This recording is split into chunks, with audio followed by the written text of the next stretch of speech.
الحمد لله والصلاة والسلام على سيدنا رسول الله وعلى آله وصحبه ومن والاه أما بعد فقد قال ربنا تبارك وتعالى أعوذ بالله من الشيطان الرجيم قد أفلح من تزكى وذكر اسم ربه فصلى وقال وعن ابن عباس رضي الله عنهما أنه قال فرض رسول الله صلى الله عليه وسلم صدقة الفطر من رمضان طهرة للصائم من اللغو والرفث وطعمة للمساكين கண்ணியத்திற்குரிய அல்லாஹ்வின் நல்லடியார்களே, ரமதானுடைய கடைசி தருணத்தில் இருக்கிறோம். இன்று ஒரு இரவு, நம்முடைய பிறை கணக்குப்படி நாளை ஒரு இரவு. ஏனென்றால் நாளை பிறை தெரிவதற்கான வாய்ப்பு என்பது மிக மிக குறைவு தான். இன்ஷா அல்லாஹ் 30 நோன்புகள் தான் நமக்கு இந்த ஆண்டு விதிக்கப்பட்டிருக்கு. அப்போ 2 இரவு தான் இருக்குது. இப்போ நாம் இருக்கிற நிலைமை எப்படின்னு சொன்னால், ஒப்பீட்டளவில் உஹது போர் இருக்கு இல்லையா, அந்த போருடைய கடைசி தருணம் மாதிரி.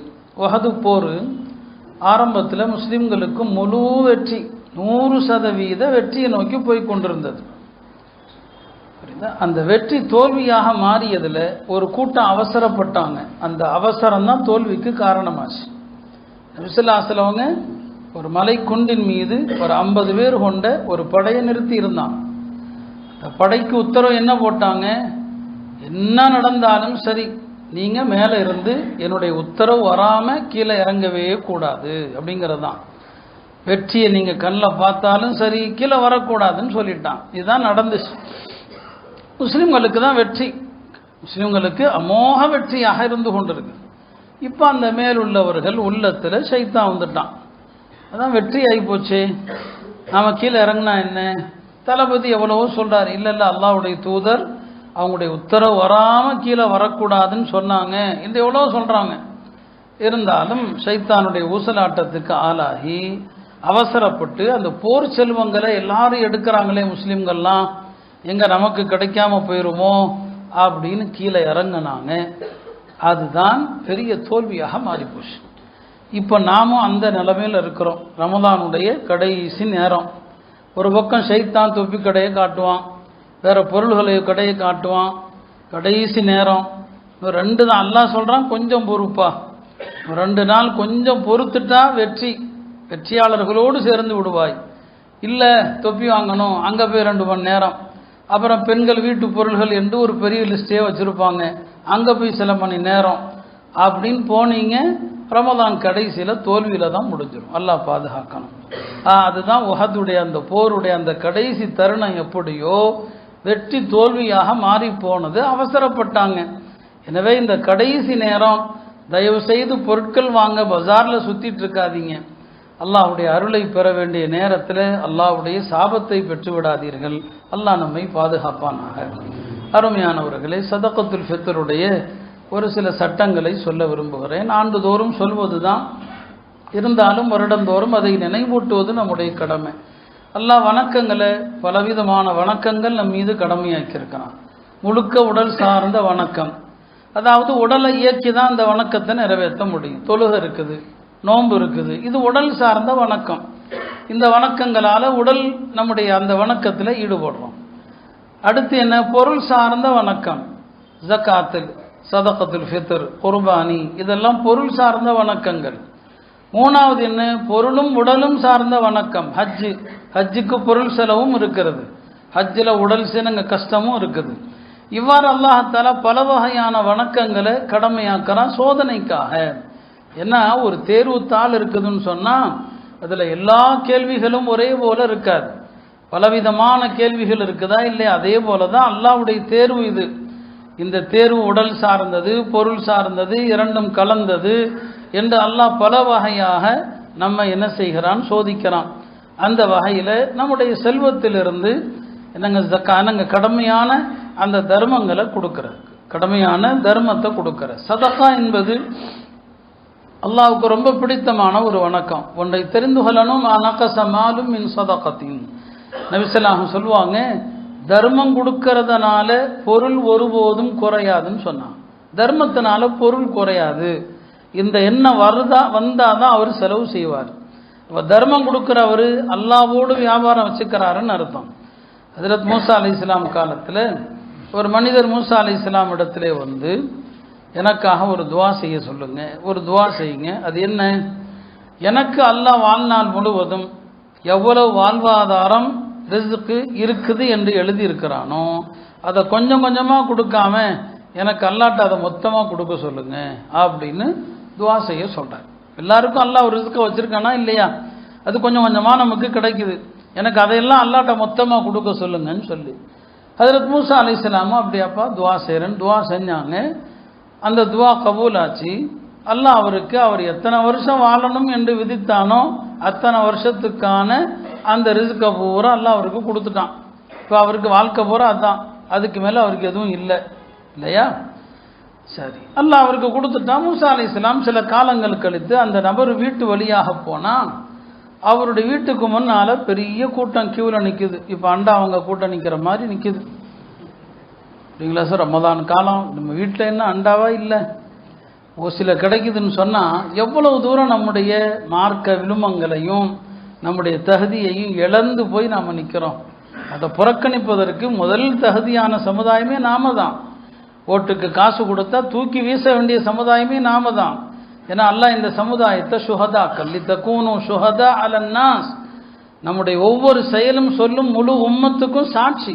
முஸ்லீம்களா ஓட்டுக்கு காசு வாங்க மாட்டாங்கப்பா. நாம் முஸ்லீம்கள் வாழுகிற ஊரில் ஓட்டுக்கு பரிசு பொருளோ காசோ கொண்டு போக முடியாது என்று உலகத்துக்கே உணர்த்த வேண்டிய நாமம் ஏதோ இல்லாத ஒரு பொருளுக்கு ஏங்குற மாதிரி ரமலானுடைய இரவு பொழுதுல போய் நம்ம கேள்விப்பட்டது. நான் வெளியே போய் பார்க்கல, எல்லாரும் சொன்னாங்க.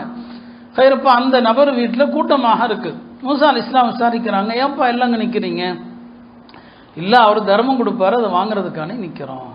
இப்போ மூசா அலைஹிஸ்ஸலாம் யோசிச்சாங்க, இவன் தர்மம் கொடுத்தா இவனுக்கு தான் வாழ்க்கை பூரா உள்ளதை அல்லாஹ் கொடுத்துட்டான், இவன் தர்மம் கொடுத்தா குறைஞ்சு போயிருமே, அப்போ என்ன செய்வான், மீதி காலத்தை எப்படி ஓட்டுவான்னு நினச்சிட்டு போயிட்டான். அப்புறம் கொஞ்ச காலம் கழித்து அந்த வீட்டு வழியாக போனாங்க. அப்பையும் பார்த்தா கூட்டமாக நிற்குது. என்னப்பா இல்லை அவர் தர்மம் கொடுக்குறாரு. இப்போ மூசா அலைஹிஸ்ஸலாம் உள்ளத்தில் சந்தேகம் வருது, எப்படி இவன் தர்மம் கொடுத்தா இவனுக்கு எல்லாம் காலியாக போயிருமேன்னு சொல்லி அல்லாட்ட கேட்குறாங்க. எல்லாம் எப்படி இவனுக்கு நீ எல்லாத்தையும் கொடுத்துட்டியே, இவன் எல்லாத்துக்கும் அள்ளி அள்ளி கொடுக்குறானேன்னு சொல்லி அல்லாஹ் சொன்னான், அவன் என்னோட வியாபாரம் செஞ்சுக்கிட்டு இருக்கிறான், என்னோட வியாபாரம் செய்கிறான். ஏன்டா 1க்கு 10 தான் குறைஞ்சது, 1க்கு 10. அவனுக்கு வாழ்க்கை பூரா தேவையானதை நான் கொடுத்தாலும் அவன் தர்மம் கொடுக்க கொடுக்க ஒவ்வொரு தர்மத்திற்கு நான் 10 மடங்கு திருப்பி நான் கொடுத்துக்கிட்டே இருக்கிறேன். தர்மங்கிறது திருப்பி வரக்கூடியது, ஞாபகம் வச்சுக்கணும். தர்மங்கிறது பாக்கெட்ல இருந்து காலியாகிறது இல்லை, தர்மங்கிறது திரும்பி வரும். 1 இல்லை 10 வரும், குறைஞ்சது 10, அதிகபட்சம் 700. இப்போ அல்லாஹ் சொன்னா அவன் என்னோட வியாபாரம் செய்கிறான்ப்பா, என்னோட வியாபாரம் செய்கிறான் மூசாவே, அவன் கொடுக்குற ஒவ்வொன்றுக்கும் குறைஞ்சது 10 திரும்பி வந்துட்டு இருக்குது. எனவே அவனுடைய வாழ்வாதாரம் காலியே ஆகாதுன்னு சொன்னான். இதுதான் நீங்கள் தர்மத்தை பற்றி தெரிய வேண்டிய விஷயம். என்ன? தர்மம் கொடுக்கறதுனால ஒருபோதும் நம்முடைய செல்வம் என்னவாகாது, காலியாகாது. எனவே அதிகமாக தர்மம் கொடுக்கணும். அல்லாஹ்வுடைய அர்ஷுடைய நிழல்ல, நான் சொன்னா இல்லையா, மறுமையில் எவ்வளவு வேர்வை இருக்கும், பூமியில் 70 முழத்துக்கு கீழே வேர்வை போயிடும், அந்த அளவுக்கு வேர்வை தான். அரிசி நிழலே இருக்காது. நிழலில்லாத நாளில் அல்லாஹ் 7 பிரிவினருக்கு என்ன செய்யறான், தன்னுடைய அரிசுடைய அந்த நிழல்ல இடம் கொடுக்கறான்.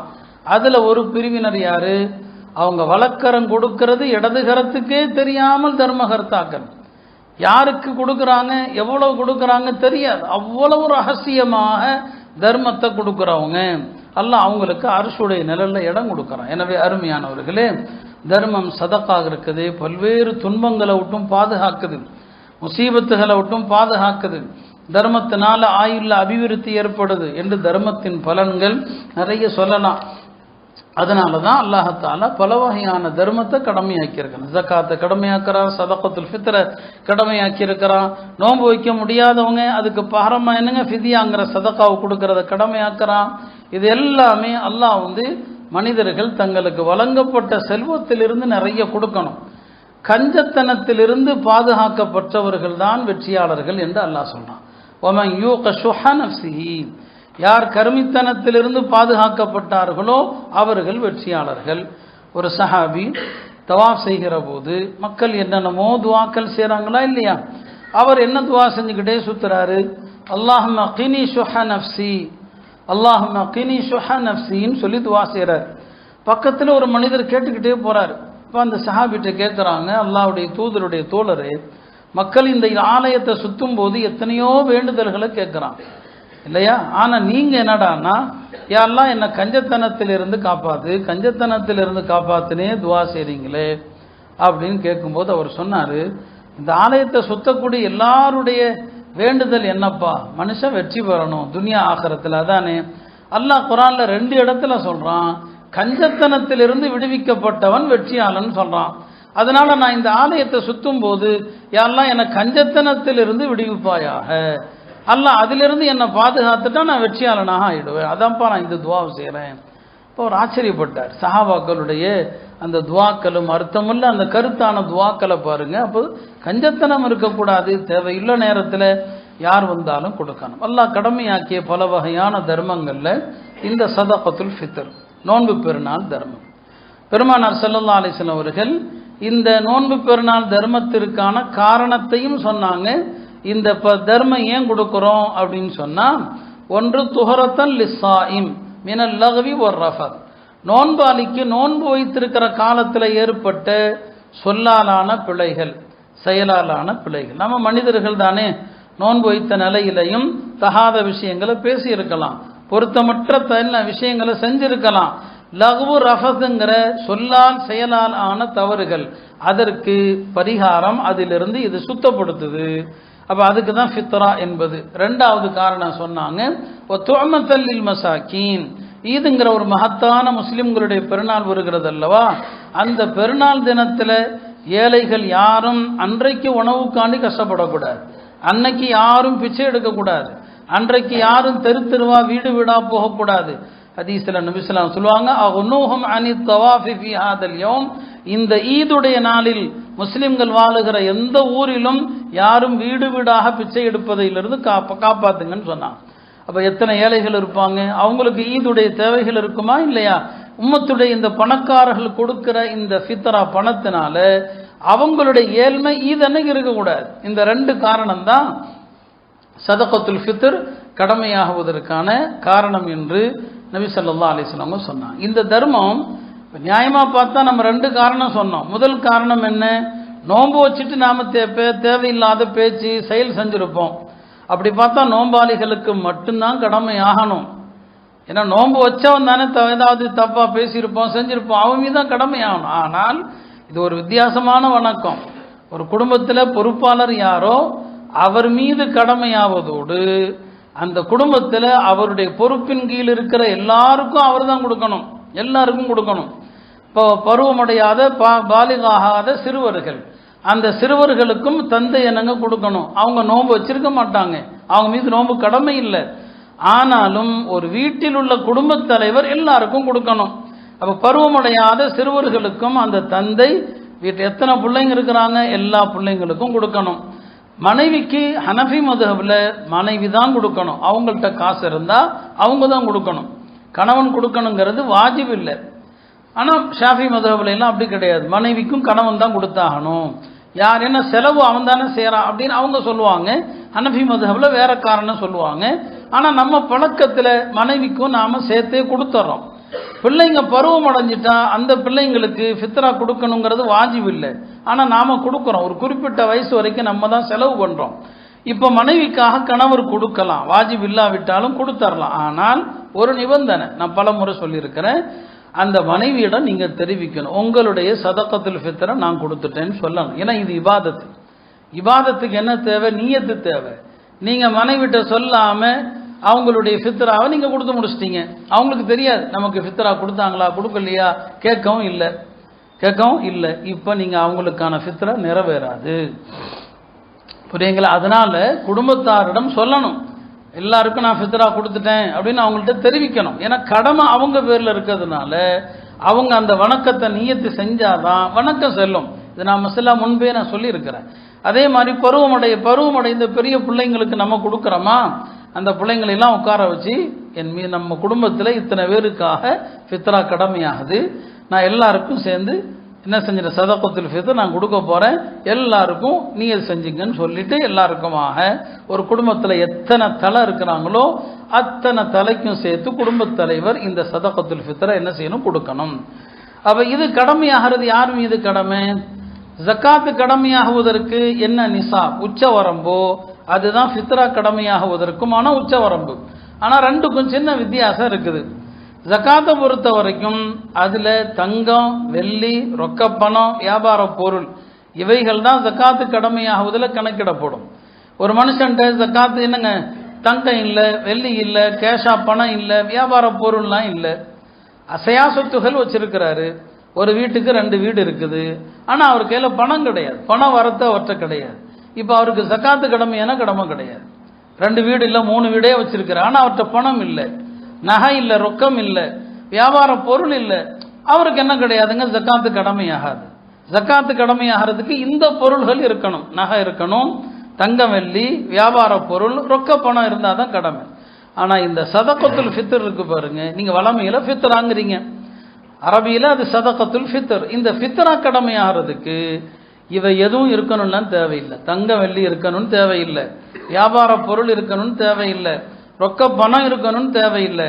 ஒரு மனிதன் வசிக்கிற வீட்டுக்கு மேலே எக்ஸ்ட்ரா வீடு என்னங்க இடம் இருக்குது, வசிக்கிற வீட்டுக்கு மேலே காலி மனம் இருக்குது, அவைகளுடைய மதிப்பு 612 கிராமை விட அதிகம் தானே, சில லட்சங்கள் வருமா இல்லையா? அப்போ இந்த தங்க வெள்ளியோ வியாபார பொருளோ ரொக்க பணமோ இருக்கணும்னு தேவையில்லை. அவனுடைய அடிப்படை தேவைக்கு போக கூடுதலான பொருள்கள் நிறைய இருந்துச்சுன்னா அவர் மீது ஃபித்ரா கடமை. இதை புரிஞ்சுக்கணும். எந்த அளவுக்கு சொல்லுவாங்கன்னா, இப்போ ஒரு ஃபோன் வச்சிருக்கலாம், ஒருத்தர் 2 ஃபோன் வச்சிருக்கிறான், இன்னொரு ஃபோனும் வச்சிருக்கிறான், எல்லாம் நிறைய பேர் வச்சிருக்கானா இல்லையா? அந்த இன்னொரு ஃபோனுடைய விலை 1 லட்ச ரூபான்னு வைங்க, இன்னொரு ஃபோனுடைய விலை 1 லட்ச ரூபான்னா இவங்க எல்லாம் வேற பணம் இல்லை, இவன் வியாபாரியும் இல்லை, வேற என்ன நகையோ எதுவுமே இல்லை. இப்போ எக்ஸ்ட்ரா தேவையில்லாம ஒரு பொருள் வச்சிருக்கான் பாருங்க, அந்த பொருளை வித்தா ஜக்காத் இந்த சதகத்துல் ஃபித்ர் கடமையாகிற தொகை வரும்னா அவனுக்கு ஃபித்ரா கடமை. இதுதான் ஜக்காத்துக்கும் ஃபித்ராவுக்குமான அடிப்படை வேறுபாடு. கூடுதலான பொருள் எந்த அளவுக்குன்னு சொன்னா, இப்படி கூட சொல்லுவாங்க, ஒருத்தண்ட தங்கமோ நகையோ வியாபார பொருளோ ரொக்க பணமோ இல்லை, ஆனா வீட்டில் ட்ரெஸ் நிறைய வச்சிருக்கிறான், ஏகப்பட்ட கோட் சூட் வச்சிருக்கிறான், ஏகப்பட்ட எப்பவுமே அணியறதுலாம் கிடையாது, அதெல்லாம் பார்த்தேனுங்க மதிப்பு பார்த்தா லட்சக்கணக்கில் மதிப்பா இருக்குதுன்னு சொன்னா இப்போ அவன் மீது என்ன கடமை? ஃபித்ரா கண்டிப்பாக கடமை. கூடுதலான ஆடைகள் நிறைய இருக்குதா, நம்ம பொம்பளைங்க எல்லாருக்குமே ஃபித்ரா அப்படி பார்த்தா கடமை தான். ஏன்? அவங்க பீரோவை பார்த்தாலே உங்களுக்கு தெரியும், அவ்வளவு ட்ரெஸ்ஸுகளும் எல்லாம் வச்சிருக்காங்களா இல்லையா? விளங்கி கொள்ளணும். அதுக்கும் இதுக்குமான வேறுபாடு இருக்குது. அதில் அசையா பொருள்கள் எல்லாம் வராது கணக்கில், ஜக்காத்தில் இதில் வந்துடும். அப்போ ஃபித்ராங்கிறது என்னங்க, இந்த அளவுகோல் வச்சுக்கோங்க. இன்றைய மதிப்பில் ஒரு 1,70,000 ரூபா 612 கிராம் வெள்ளியின் மதிப்பு ஒரு 2 லட்சத்துக்குள்ள இன்றைய நிலையில் இருக்குது. இந்த மதிப்பு ஒரு மனுஷண்ட கூடுதலான பொருளாக வீடா இடமா வேற பொருளா எவ்வளவு வச்சிருந்தாலும் அது இந்த தொகையை எட்டினால் அவர்கள் அனைவர் மீதும் இந்த ஃபித்ராங்கிறது என்னங்க கடமை. இந்த ஃபித்ரா ஈதுடைய காலை சுபுடைய நேரம் ஆரம்பித்ததிலிருந்து, ஈது கால சுபு சாதிக்கு இருக்கா இல்லையா, அந்த சுபு சாதிக்கு ஆனதிலிருந்து அன்றைய சூரியன் உதிக்கிறதுக்குள்ள பிறந்த குழந்தைகளுக்கும் வாஜிபாயிடும். ஏன்னா இந்த சதக்கா வாஜிபாகிறதுக்கான அடிப்படை என்ன? ஈதுடைய அந்த காலை ஃபஜ்ர் நேரம் வரும்போது துன்யால யாரெல்லாம் உயிரோடு இருக்கிறாங்களோ அவங்க எல்லாருக்கும் கொடுக்கணும். அன்னைக்கு நைட்டு பிறந்த குழந்தை கூட ஈது காலையில் ஃபஜ்ர் நேரத்தில் இருக்கிறாங்களா, அந்த சூரியன் உதிக்கிறதுக்குள்ள பிறந்து விட்ட உலகத்தில் பிறந்த எல்லா உயிர்களுக்கும் இந்த ஃபித்ரா என்னங்க கொடுக்கணும். கடமையாகிறவர் தனக்கு மட்டுமல்ல, அவருக்கு கீழே இருக்கிற இந்த குழந்தைகள் எல்லாருக்கும் கொடுக்கணும். இது அன்னைக்கு தான் ஒருத்தர் கல்யாணமே ஆகுது, கடைசி நோம்பு அன்னைக்கு கல்யாணம் பண்ணியிருக்காங்கன்னா யார் மனைவிக்கு கொடுக்கணும்னு சொல்லுவாங்களோ அவங்களும் சொல்லுவாங்க அந்த மனைவிக்கும் கொடுக்க வேண்டும் என்று சொல்லுவாங்க. ஆக இது ஃபித்ரா யார் மீது கடமை அப்படிங்கிறது பொறுத்து. எவ்வளவு கடமை நான் ஆண்டுதோறும் அதை குறித்து உங்களுக்கு விளக்கி இருக்கிறேன். பெருமானார் ஸல்லல்லாஹு அலைஹி வஸல்லம் காலத்தில் அந்த ஹிஜ்ரி 2ஆம் ஆண்டு தான் இந்த கடமை ஃபித்ராங்கிற கடமை வருது. ரசூல் ஸல்லல்லாஹு அலைஹி வஸல்லம் காலத்தில் பெரும்பாலான ஹதீஸுகளை 4 பொருள்கள் வருது, சில ஹதீஸில் 5 பொருள் வருது. பேரிச்சம்பழம் அதில் என்னங்க ஜக்கா ஃபித்ராவாக கொடுப்பாங்க, பேரிச்சம்பழத்தை கொடுப்பாங்க, கிஸ்மிஸை கொடுப்பாங்க, அதே மாதிரி வார்கோதுமையை கொடுப்பாங்க, 4வது என்னங்க கோதுமையை கொடுப்பாங்க. இந்த 4 பொருள்கள் மீது கடமையாச்சு. இந்த 4 பொருள் என்ன இருக்கோ அவர் வீட்டில் அதை கொடுக்கலாம். சஹாபாக்கள் மதீனால பேரிச்சம்பழம் தான் இருந்துச்சு, பேரிச்சம்பழம் கொடுப்பாங்க. 5வது ஒரு பொருளும் ஹதீஸில் வருது, பாலாடை கட்டின்னு வருது, பன்னீர்னு சொல்லலாம், அதுவும் என்ன செய்யலாம் கொடுக்கலாம். இந்த 5 பொருள் என்னங்க ஹதீஸில் வருது. இப்போ எவ்வளவு கொடுக்கணும் அப்படின்னா, கோதுமையை தவிர மற்ற எல்லா பொருளிலும் கருத்து வேறுபாடு இல்லாமல் எல்லா இமாம்கள்ட்டையும் ஒரு சா கொடுக்கணும். ஒரு சாங்கிறது என்ன? சாங்கிறது மதீனாவில் இருந்து அது ஒரு அளவை, அது என்னங்க ஒரு முகத்தல் அளவு, அது ஒரு மரக்க அளவு சாங்கிறது. அப்போ இந்த நபி ஸல்லல்லாஹு அலைஹி வஸல்லம் காலத்தில் அந்த சா இருந்துச்சு, அவங்க காலத்துக்கு பிறகும் அந்த சாங்கிறது இருந்துச்சு. அந்த சாங்கிறது பின்னால் வர வர வர உலமாக்கள் அவங்கவுங்க காலத்தில் ஒரு அளவு இருந்திருக்குமா இல்லையா, அதை எப்படி மதிப்பிடுறது, அது எவ்வளவு, ஒரு சாங்கிறது எவ்வளவு, அதை மதிப்பிடுவதில் கருத்து வேறுபாடு வரத்தானே செய்யும். நபி ஸல்லல்லாஹு அலைஹி வஸல்லம் காலத்தில் இருந்த ஒரு பொருள் அது. இப்போ நாம் இன்னைக்கு கிலோகிராம் கணக்கில் அதை கொண்டு வரும்போது அது எத்தனை கிலோ அது? இப்போ நம்ம இந்தியாவில் ஒரு சான்னு சொன்னால் 3 கிலோ 200 கிராம் நம்முடைய உலமாக்கள் சொல்கிறான். 3 கிலோ 200 கிராம், அதில் பாதி, அந்த சால பாதி 1 கிலோ 600 கிராம். ஆனால் இதுவே பக்கத்து நாடுகள் பாகிஸ்தான் பங்களாதேஷில் பார்த்தீங்கன்னா அவங்க ஒரு சாங்கிறத 4 கிலோவாக மதிப்பிடுறாங்க. ஒரு சாங்கிறது 4 கிலோ. அப்போ அதில் அரசா பாதிங்கிறது எவ்வளோங்க? 2 கிலோ. இப்போ அங்கெல்லாம் பார்த்தீங்கன்னா ஃபித்ரா கோதுமை 2 கிலோ அப்படிங்கிற கணக்கில் தான் போடுறாங்க. இப்போ என்னன்னா இந்த சா தான் அசலு, இதுதான் கணக்கு. அந்த சா மதிப்பிடுவதில் அறிஞர்களிடையே கருத்து வேறுபாடு வருது. அதுக்கு நிறைய பின்புலங்கள், ஏன் அதை மதிப்பிடுவதில் ஏன் இவ்வளவு சிக்கல் வருது, இப்போ அதுக்குள்ளே நான் உள்ளே போனால் அது பெரிய பாடமாயிடும், அது சரியாக எல்லாராலும் புரிய முடியாது.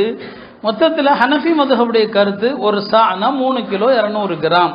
மற்ற ஷாஃபி மதுஹபுலெல்லாம் வேற வேற அளவு இருக்குது. எல்லா பொருளையுமே இந்த ஒரு சா கொடுக்கணும்னு சொன்னாங்க. இப்போ பேரிச்சம்பழமா 3 கிலோ 200 கிராம், கிஸ்மிஸா 3 கிலோ 200 கிராம், வார்கோதுமையா 3 கிலோ 200 கிராம், இந்த எல்லாத்திலுமே அந்த ஒரு சா 3 கிலோ 200 கிராம் தான் சொல்லப்பட்டுச்சு. கோதுமையில் மட்டும் எவ்வளவு, அதுலேயும் ஒரு சா தானா, 3 கிலோ 200 கிராம் தானா அப்படின்னா, அந்த நேரத்தில் கோதுமை மன்னர்கள் சாப்பிடுகிற பெரிய உணவாக இருந்துச்சு. அதனால் கோதுமைக்கு உதாரணமாக பேரிச்சம்பழம், நம்ம ஊர் பேரிச்சம்பழம் இன்னைக்கு எவ்வளோங்க, குறைஞ்சது 150 ரூபா. அப்போ 3 கிலோ 200 கிராம்ங்கிறது ஒரு 525 ரூபா வருது. கிஸ்மிஸ் அதை விட அதிகம், அதுக்கு இன்னைக்கு மதிப்பில் 2000 ரூபா வருது. கோதுமை அன்னைக்கு எப்படி இருந்துச்சுன்னா, இது எல்லா பொருளிலும் 3 கிலோ 200 கிராம் என்ன விலையோ அதை விட டபுளாக இருந்துச்சு. இப்போ கிஸ்மிஸ் 2000 ரூபானா கோதுமை அன்னைக்கு 4000 ரூபா இருந்துச்சு. அப்போ நபி ஸல்லல்லாஹு என்ன சொன்னாங்க, மற்ற எல்லாத்துலேயும் ஒரு சா கொடுக்குறீங்க இல்லையா, கோதுமையில் பாதியாக்கிங்க, ஏன்னா மற்ற விலையை விட அது டபுளாக இருக்குது, அதனால் அதில் பாதியாக்கிங்கன்னு சொன்னாங்க. இதான் நடந்தது. இதில் பல இமாம்கள் என்ன பண்ணிட்டாங்க, இல்லை எல்லாத்துலேயுமே ஒரே சா வச்சுக்குங்க, எல்லாத்துலேயும் 3 கிலோ 200 கிராம், இப்படிலாம் பிரிக்க வேண்டாம், 3 கிலோ 200 கிராம், ஏன்னா காலம் ஆக ஆக பொருள்களுடைய விலை ஏறுது இறங்குது, ஒரு சானே வச்சுக்கிட்டாங்க. ஹனஃபி மதுஹபில் கோதுமையாக இருந்தால் பாதி கொடுத்தா போதும், ஒரு சால பாதி என்ன 1 கிலோ 600 கிராம்னு சொன்னாங்க. இப்போ நம்ம காலத்தில் யோசிச்சு பாருங்க, ஆக ஹதீஸில் சொல்லப்பட்ட 5 பொருளில் ரொம்ப ரொம்ப ரொம்ப ரொம்ப ரொம்ப விலை மதிப்பு கம்மியாக இருக்கிற ஒரே பொருள் இந்த கோதுமை தான். இப்போ நாம் அதை பிடிச்சிக்கிட்டு 90 ரூபான்னு சொல்கிறது எப்படிங்க நியாயம்?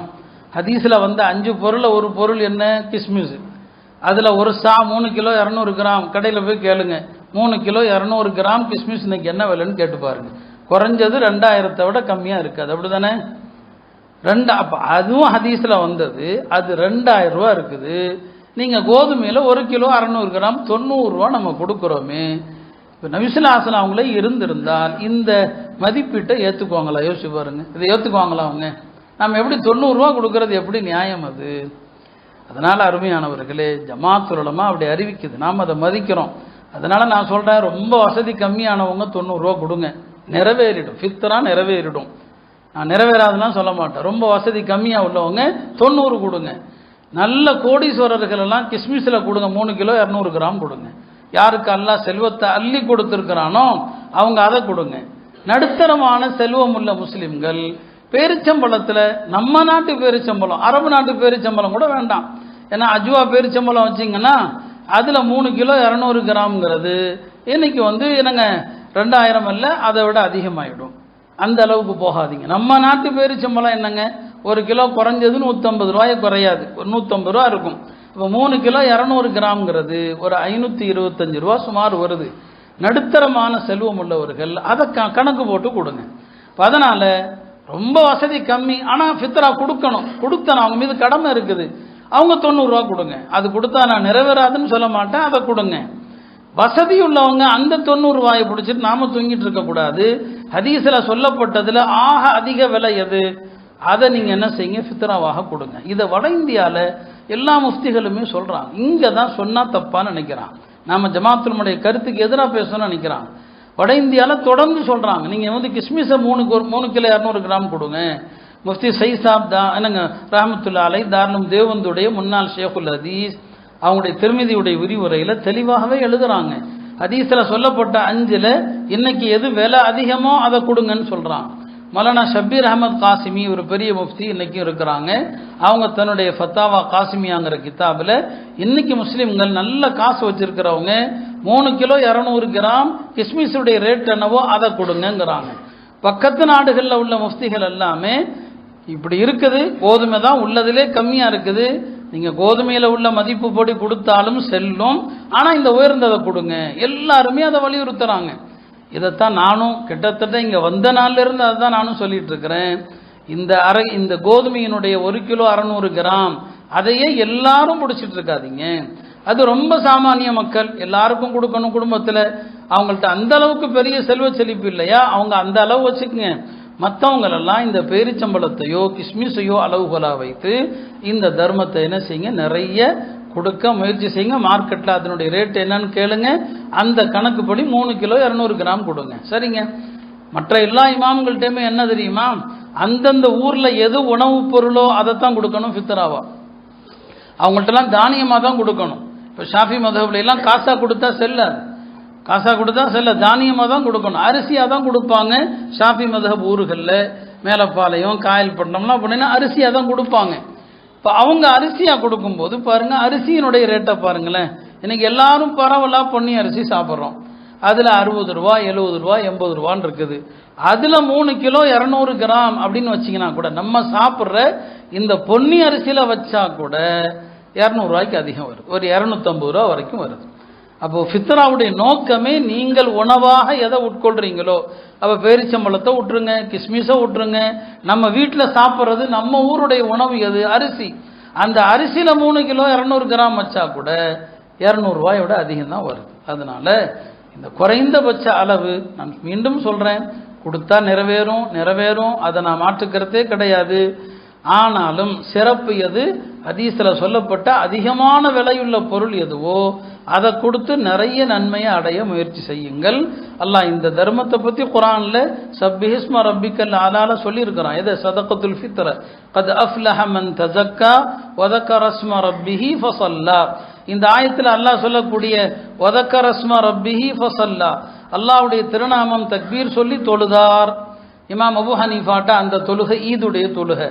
அந்த ஈதுடைய தொழுகைக்கு முன்னால கத் அஃப்லஹ மன் தஸக்கா, இந்த தர்மத்தையும் கொடுத்து விட்டார். அதனால இந்த தர்மத்தை தொழுகைக்கு முன்னால தான் கொடுக்கணும். இந்த சதகத்துல் ஃபித்ர மன் அத்தாஹா கப்ல ஸலாத்தி, யார் தொழுகைக்கு முன்னால கொடுக்கிறாரோ ஃபஹிய சதகத்தும் மக்பூலா, அது ஒப்புக்கொள்ளப்பட்ட தர்மம். யார் இந்த தர்மத்தை தொலை போயிட்டு வந்து தொழுகெல்லாம் முடிஞ்ச பிறகு கொடுக்கிறாரோ ஃபஹிய சதகத்தும் மின சதகா, அது சாதாரண தர்மம்னு சொன்னாங்க. என்ன அர்த்தம், நீங்கள் சதகத்துல் ஃபித்ருடைய முழு நன்மையை அடையணும்னு சொன்னால் தொழுகைக்கு முன்னால் தான் கொடுக்கணும். தொழுதுட்டு கொடுத்தீங்க நிறைவேறும், வாஜிபு நிறைவேறும், ஆனால் சதகத்துல் ஃபித்ருடைய நன்மையை இழந்து விடுவீர்கள் என்று பெருமானார் ஸல்லல்லாஹு அலைஹி வஸல்லம் சொன்னாங்க.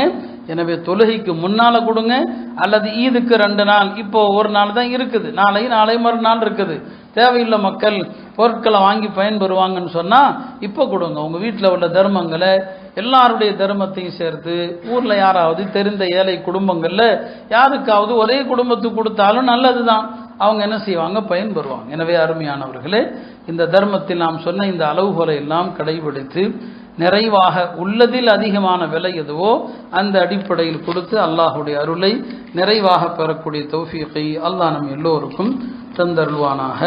வஆகிரு தஅவானா அனில் ஹம்துலில்லாஹி ரப்பில் ஆலமீன்.